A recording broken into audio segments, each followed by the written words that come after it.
ನಮಸ್ಕಾರ ಗೆಳತಿಯರೇ. ಈಗ ಮತ್ತೆ ಒಂದು ಕನಕದಾರ ಸೂತ್ರ ಪೂಜೆಯ ಬಗ್ಗೆ ತಿಳಿಸುತ್ತಿದ್ದೇನೆ. ಶ್ರಾವಣ ಮಾಸದಲ್ಲಿ ಎಷ್ಟು ದೇವಿಯನ್ನು ಪೂಜಿಸ್ತೇವೋ ಅಷ್ಟು ಒಳ್ಳೆಯದು. ಎಲ್ಲ ದೇವರನ್ನು ಪೂಜಿಸುತ್ತೇವೆ.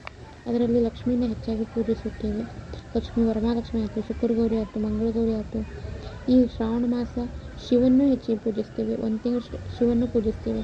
ಎಲ್ಲ ದೇವರನ್ನು ಪೂಜಿಸ್ತೇವೆ.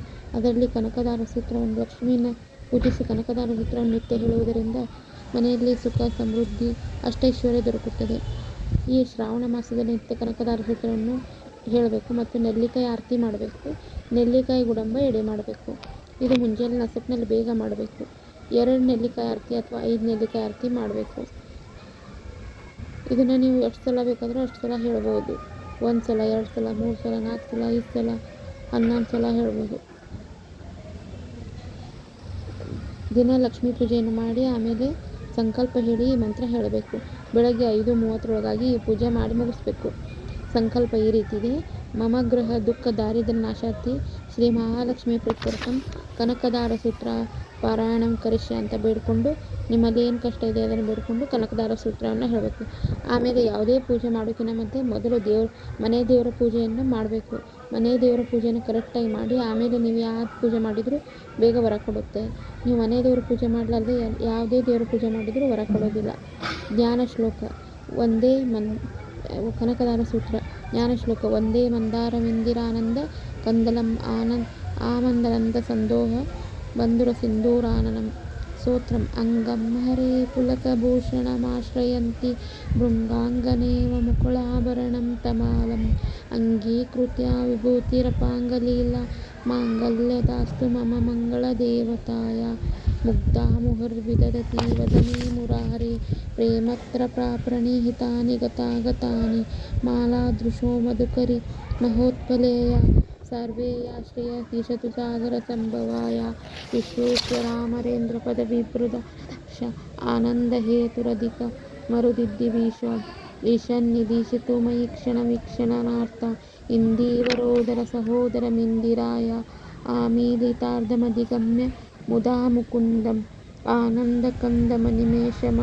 ಮಗಲಂತ್ರತಂತ್ರಂ ಆಕೇಕರಸ್ತಿಕ ನಿಕಸ್ತನೇತ್ರಂ ಭೂತೆ ಭುವೇನುತೆ ಭುಜಂಗಶಯನಾಂಗ ಬಾಹಾಂತರೆ ಮಧುತರ ಶ್ರಿತಕೌಸ್ತುಭೇಯ ಹಾರಾವಲೀವ ಹರಿನೀಲಮಯಿ ವಿಭಾತಿ ಕಾಮಪ್ರದಾ ಭಗವತೋಪಿ ಕಟಾಕ್ಷಮಾಲಾ ಕಲ್ಯಾಣಮಾವಹತು ಮೇ ಕಮಲಾಲಲಾಯ ಕಾಲಾಂಬುದಾಲಲಿತೋರಸಿ ಕೈಟಭಾರೆ ಧಾರಯದರೀತಿ ಸುರಸ್ಯಾತಟಿದಂಗನೇವ ಮಾತಃ ಸಮಸ್ತ ಜಗತಾಂ ಮಹನೀಯಮೂರ್ತಿ ಬ್ರಹ್ಮಾಣಿ ಮೇ ದಿಶತು ಭಾರ್ಗವಸಂದನಾಯ ಪ್ರಾಪ್ತಂ ಪದಮಪ್ರಥಮಂಬುಲ ಯದ್ಭವಾತ್ ಮಾಂಗಲ್ಯಭಾಜಿ ಮಧುಮಾನಿ ಮನ್ಮಥೇನ ಮಯ್ಯಾ ಪ್ರತ್ಯೇದ ಮಂದರಮೇಕ್ಷಣಾರ್ಥ ಮಂದಾಲ ಸಂಚಮಕರಾಲಯ ಕನ್ಯಕಾಯ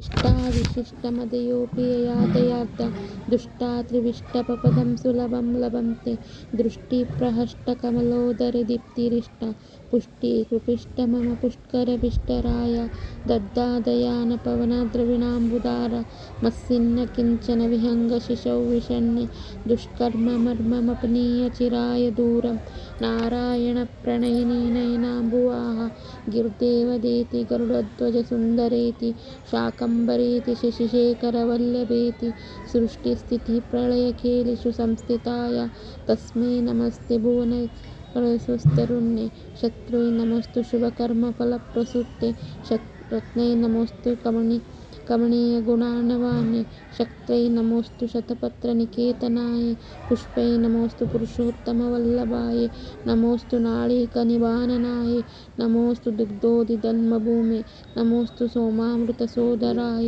ನಮೋऽस्तु ನಾರಾಯಣವಲ್ಲಭಾಯ ನಮೋऽस्तु ಹೇಮಾಂಬುಜಪೀಠಿಕಾಯ ನಮೋऽस्तु ಭೂಮಂಡಲನಾಯಿಕಾಯ ನಮೋऽस्तु ದೇವಾದಿದಯಾಪರಾಯ ನಮೋऽस्तु ಶಾರಾಯುಧವಲ್ಲಭಾಯ ನಮೋऽस्तु ದೇವೈಭೃಗನಂದನಾಯ ನಮೋऽस्तु ವಿಷ್ಣುರುರುಸಿಸ್ಥಿತಾಯ ನಮೋऽस्तु ಲಕ್ಷ್ಮೈ ಕಮಲಾಲಲಾಯ ನಮೋऽस्तु ದಾಮೋದರವಲ್ಲಭಾಯ ನಮೋऽस्तु ಕಾಂತೈ ಕಮಲೇಕ್ಷಣಾಯ ನಮೋऽस्तु ಭೂತೈ ಭುವನಪ್ರಸೂತೈ ನಮೋऽस्तु ದೇವಾದಿದಿರಾರ್ಚಿತಾಯ ನಮೋऽस्तु ನಂದಾತ್ಮಜವಲ್ಲಭಾಯ ಸಂಪತ್ಕರಾಣಿ ಸಕಲೇಂದ್ರಿಯನಂದನಾನಿ ಸಾಮ್ರಾಜ್ಯದಾನಿ ವಿಭವಾನಿ ಸುರೋರುಹಾಕ್ಷಿ ದ್ವಂದಂತನಾನಿ ದುರಿತೋದ್ಧರಣತಾನಿ ತ್ವಾಮೇವ ಮಾತಾರಿಣಿ ಶಂಕಲಯಂತು ನಾಸ್ತಿ ಯತ್ಕಟಾಸಿ ಮಪಾನಿಧಿ ಸೇವಕಸ್ಯ ಸಕಲಾರ್ಥಸಂಗದ ಸಂಪದಃ ಸಂತನೋತಿ ವಚನಾಂಗಮಾನಸೈ ತ್ವಾಂ ಮುರಾರಿ ಹೃದಯೇಶ್ವರೀಂ ಭಜೆ.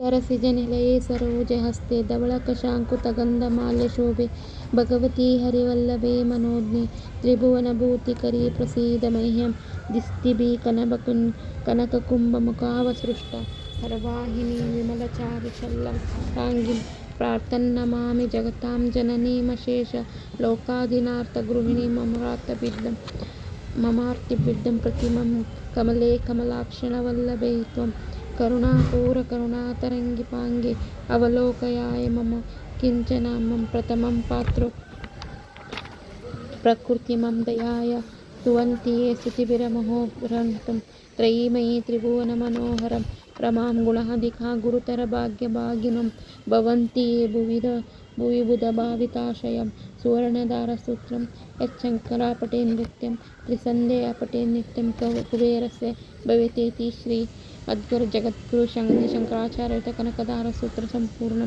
ಈ ರೀತಿ ಕನಕಸೂತ್ರವನ್ನು ಹೇಳಲೇಬೇಕು. ಹೇಳಿದ್ರೇ ಅಥವಾ ಬಹಳ ಲಾಭವಾಗುವುದು ಕೇಳಿದರೆ ಮತ್ತು 2-3 ಸಲ ಕೇಳಬೇಕು. ಹೇಳಿದರೆ 1 ಸಲ ಅಥವಾ 2 ಸಲ ಹೇಳಿದರೆ ಸಾಕು. ಈ ರೀತಿ ಹೇಳೋದ್ರಿಂದ ಮನೆಯಲ್ಲಿ ಧನಕನಕ ಹೆಚ್ಚಿ ವೃದ್ಧಿಯಾಗುತ್ತದೆ ಮತ್ತು ಆರ್ಥಿಕ ಸಂಕಷ್ಟ ದೂರ ಆಗುತ್ತದೆ. ಸಾಲದಿಂದ ವಿಮುಕ್ತಿ ಹೊಂದುತ್ತಾರೆ. ಈ ಶ್ರಾವಣ ಮಾಸದಲ್ಲಿ ಇದೊಂದು ತಿಂಗಳು ನೀವು ಮಾಡಿ ನೋಡ್ರಿ. ಸಾಲದಿಂದ ವಿಮುಕ್ತಿ ಮತ್ತು ಹಣಕಾಸಿನ ತೊಂದರೆ ಇದ್ದರೆ ದೂರವಾಗುತ್ತದೆ. ಆಮೇಲೆ ನೆಲ್ಲಿಕಾಯಿ ಆರತಿ ಮಾಡಬೇಕು. ನೆಲ್ಲಿಕಾಯಿ ಗುಳಂಬ ಎಡೆ ಮಾಡಬೇಕು. ಅದನ್ನು ನೆಲ್ಲಿಕಾಯಿ ಹೆಚ್ಚಿ ಬೆಲ್ಲದಲ್ಲಿ ಹಾಕಿ ಕುದಿಸಿ ಅದನ್ನು ನೆಲ್ಲಿಕಾಯಿ ಗುಳಂಬ ಮಾಡಬೇಕು. ನೆಲ್ಲಿಕಾಯಿ ಅದರ ಮೇಲಿನ ಸ್ವಲ್ಪ ಹೆಚ್ಚಿ ಅದರ ಮೇಲೆ ತುಪ್ಪದ ಬತ್ತಿ ಇಟ್ಟು 2 ಅಥವಾ 5 ಆರತಿ ಮಾಡಬೇಕು. ಈ ರೀತಿ ಈ ಕನಕಧಾರ ಸೂತ್ರವನ್ನು ಹೇಳಿ ಲಕ್ಷ್ಮೀ ಪೂಜೆ ಮಾಡಬೇಕು. ಪ್ರತಿದಿನ ಮಾಡಬೇಕು. 5:30-6 ಗಂಟೆ ಒಳಗೆ ಮಾಡಬೇಕು, ಬೆಳಕಾಗಬಾರದು. ನಮಸ್ಕಾರ ಗೆಳತಿಯರೇ, ಮುಂದಿನ ವಿಡಿಯೋದಲ್ಲಿ ಇನ್ನೂ ಹೆಚ್ಚಿನ ಮಾಹಿತಿಗಳನ್ನು ತಿಳಿಸುತ್ತೇನೆ. ನನ್ನ ಚಾನಲನ್ನು ಲೈಕ್ ಮತ್ತು ಸಬ್ಸ್ಕ್ರೈಬ್ ಮಾಡಿ.